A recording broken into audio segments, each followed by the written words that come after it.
అందరికీ నమస్కారం. జన విజ్ఞానిక కార్యక్రమానికి మరలా స్వాగతం. పూర్వం సింహళ దేశంలో ఒక వ్యాపారి ఉండేవాడు. ఆయన సముద్ర వ్యాపారం చేసి చాలా సంపాదించాడు. చనిపోయే సమయంలో తన కొడుకు జయపాలుని దగ్గరికి పిలిచాడు. నాయన, నువ్వు కూడా సముద్ర వ్యాపారం చేసి చక్కగా ధనం సంపాదించు, కానీ పొరపాటును కూడా వంచక నగరం వైపు వెళ్ళకు, అది చాలా ప్రమాదం అని చెప్పి తండ్రి హెచ్చరించాడు. జయపాలుడు చాలా తెలివైన వాడే.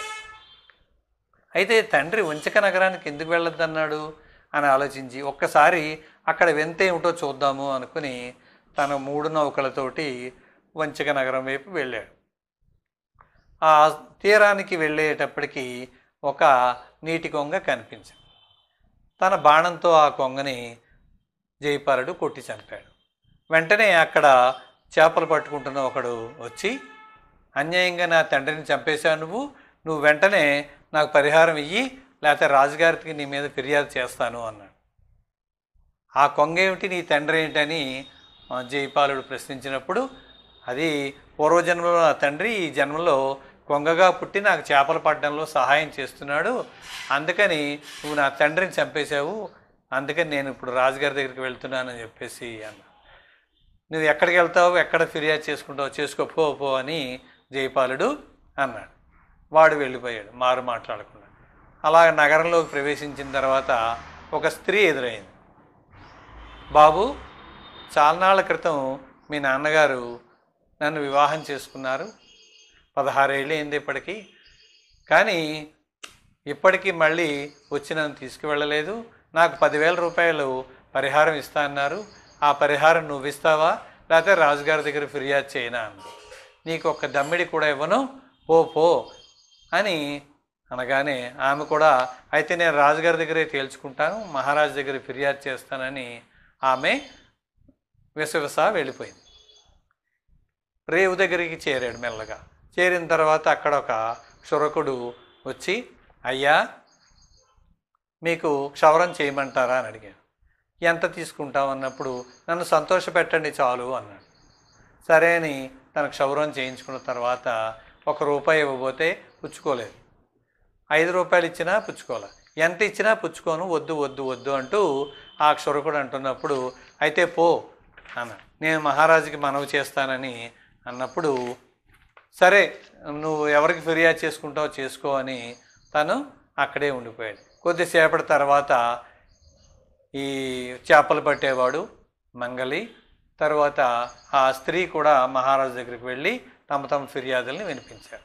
మొదటగా చేపలు పట్టేవాడు, అయ్యా ఈ కొంగ పూర్వజన్మలో నా తండ్రి కొంగగా పుట్టి ఈ జన్మలో నాకు చేపలు పట్టడంలో సహాయంగా ఉంటున్నాడు, నాకు సహాయంగా ఉంటున్న మా తండ్రిని ఈయన బాణంతో కుట్టి చంపేశాడు, నా తండ్రిని చంపినందుకు నాకు పరిహారం ఇప్పించండి అన్నాడు.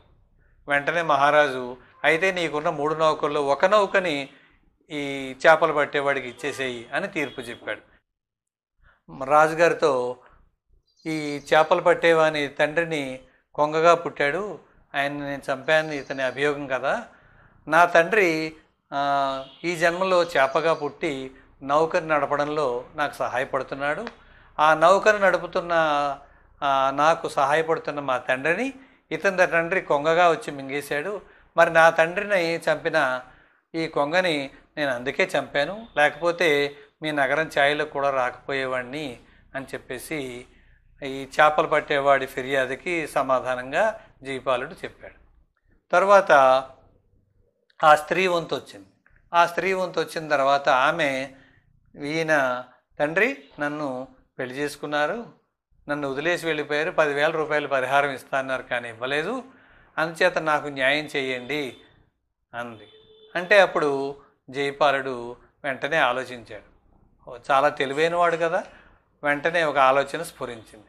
అమ్మా, నిజమే, మా తండ్రి గారు మిమ్మల్ని పెండ్లాడి ఉండవచ్చు, కానీ మా దేశంలో ఒక ఆచారం ఉంది, భర్త చనిపోయిన స్త్రీ ఆయనతో పాటు సహగమనం చేయాలి, మీరు ఇప్పుడే చితి పేర్చుకొని చనిపోతే నేను వెంటనే మీ వారసులకి ఆ నౌకని ఇచ్చేస్తాను అన్నాడు. మహారాజు ఆమె నేను ఎప్పటికీ చావును ఎప్పటికీ చావునుగాక చావును అంది. అయితే అప్పుడు మహారాజుతో చెప్పి, మహారాజా అయితే ఈమెకి నేను నౌక ఇవ్వక్కర్లేదు కదా, పరిహారం కూడా ఇవ్వక్కర్లేదు కదా అన్నాడు. మహారాజు సరే అన్నాడు. ఈలోగా మహారాజు గారి కుమారుడు వచ్చాడు, లోపలికి వస్తూ ఉన్నాడు. ఈలోగా మంగలి వంతు కూడా వచ్చింది. మహారాజా ఈయన నన్ను సంతోష పెడతా అన్నారు క్షౌరం చేస్తే, కానీ నన్ను ఆయన సంతోష పెట్టట్లేదు, అంచేత నాకు కూడా పరిహారం ఇప్పించండి అని మంగలి కోరినప్పుడు ఇతనికి కూడా ఒక నౌకను ఇచ్చేయి అని మహారాజు చెప్పారు. ఆ చెప్పినప్పుడు మరొకసారి ఆలోచించాడు. ఈలోగా మహారాజు గారి 10 ఏళ్ల పిల్లవాడు సభ లోపలికి రావడం, మహారాజు గారి దగ్గరికి చేరాడు. వెంటనే జైపాలుడు తన మెడలో ఉన్నటువంటి రత్నాలహారాన్ని తీసి ఆ పిల్లవాడు మెడలో వేశాడు. వేసి అది చూడగానే అందరూ చప్పట్లతో జైపాలుడిని అభినందించారు. ఇప్పుడు జైపాలుడు సభికుల్ని అడిగాడు, అయ్యా ఇప్పుడు మహారాజు గారి కుమారుడి మెడలో నేను రత్నాలహారాన్ని వేసినప్పుడు సంతోషించకుండా ఉన్నవాళ్ళు ఎవరైనా ఉన్నారా అని అడిగాడు. వెంటనే సభికులందరూ లేదు లేదు మేమంతా చాలా సంతోషపడ్డామన్నారు. ఈ మంగల్ని కూడా నువ్వు సంతోషపడ్డావంటే నేను కూడా సంతోషపడ్డాను అన్నాను. సరే అయితే ఇతను సంతోషపడ్డాడు కనుక ఇతనికి కూడా నేను నౌక ఇవ్వవసరం లేదు కదండి అని మహారాజు ముందు విన్నవిస్తే, సరే నువ్వు ఇక ఎవరికి ఏ పరిహారం ఇవ్వక్కర్లేదు, నువ్వు స్వేచ్ఛగా నీ రాజ్యానికి నీ ప్రాంతానికి వెళ్ళొచ్చు అని మహారాజు తీర్పు చెప్పారు.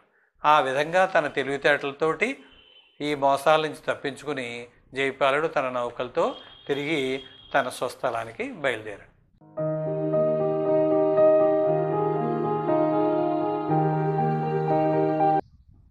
ఒక రైతుకి 2 మగపిల్లలు, రాజయ్య రామయ్య.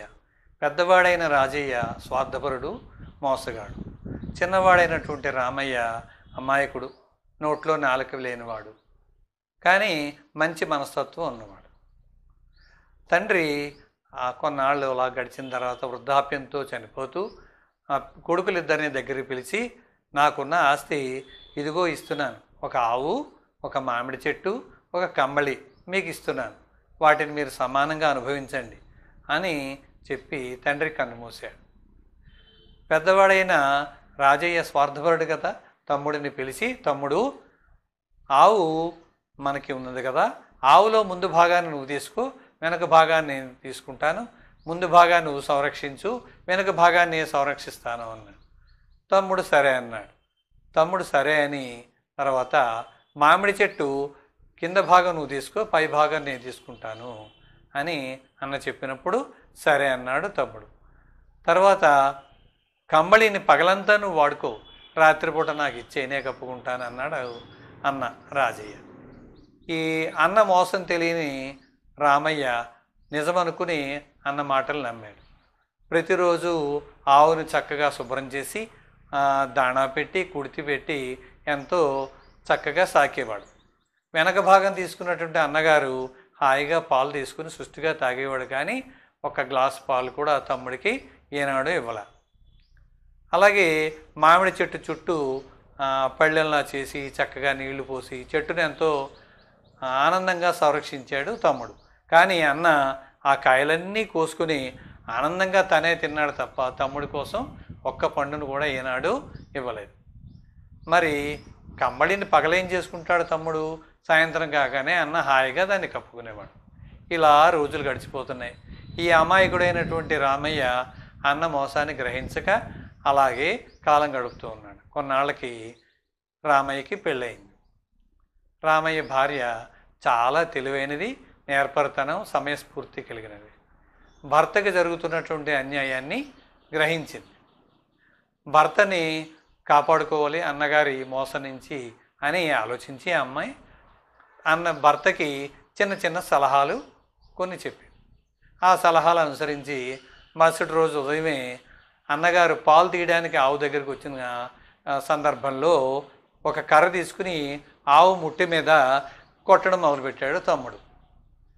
ఎప్పుడైతే ఆవు ముందు భాగం మీద ముట్టి మీద కొడుతున్నాడో తమ్ముడు పాలు తీయడానికి వచ్చిన అన్నగారిని గట్టిగా ఆవు తన్నింది. అదే ఆవును కొడుతున్నావరా ముందు భాగానంటే ఈ ముందు భాగం నాది, నా ఇష్టం, కొట్టుకుంటాను ఏదైనా చేసుకుంటానని చెప్పేసి తమ్ముడు అనగానే, రే బాబు నేను చాలా పొరపాటు చేసిన ఇప్పటిదాకా, ఇక నుంచి పాలు చెరుసగం చేసుకుందామే, నువ్వైతే ఆవును బాగానే మేపు, పాలు చెరుసగం వాటా చేసుకుందాంలే అన్నాడు. మరొక రోజున తమ్ముడు ఉదయమే లేచి గొడ్డలు తీసుకొని మామిడి చెట్టు మొదల్లో నరకడం మొదలుపెట్టాడు. అన్న గబగబా పరుగున వచ్చాడు. వచ్చి, ఎందుకు మామిడి చెట్టు నరుకుతున్నావు అంటే, ఈ కింద భాగం నాది, నా ఇష్టం, నరుక్కుంటాను, ఏమైనా చేసుకుంటాను, లేకపోతే తవ్వేసి పక్కన పడేస్తాను, నా ఇష్టం అన్నాడు. ఇక తమ్ముడిని మోసం చేయలేమని గ్రహించి అన్న, అయితే మామిడి పండ్లలో కూడా సగభాగం నీకు ఇస్తాను, ఈసారి నుంచి పండ్లని చెరుసగం చేసుకుందాము, నేను కూడా నీకు పనిలో సహాయపడతానని అన్న దారికి వచ్చాడు. తర్వాత మరుసటి రోజు నుంచి తమ్ముడు ప్రతిరోజు ఆ కంబళిని నీళ్ళల్లో తడిపేసి సాయంత్రంగా అన్నకి ఇవ్వడం మొదలుపెట్టాడు. మరి తడిగా ఉన్న కంబళిని అన్న కప్పుకోలేడు కదా, అందుకని ఆ కంబళిని అన్న కప్పుకోలేకపోయాడు. ఇక తమ్ముడి దగ్గర తన మోసం ఎన్నాళ్ళు సాగదని అన్న దారికి వచ్చి అప్పటి నుంచి తమ్ముడిని ప్రేమగా చూసుకోవడం మొదలుపెట్టాడు.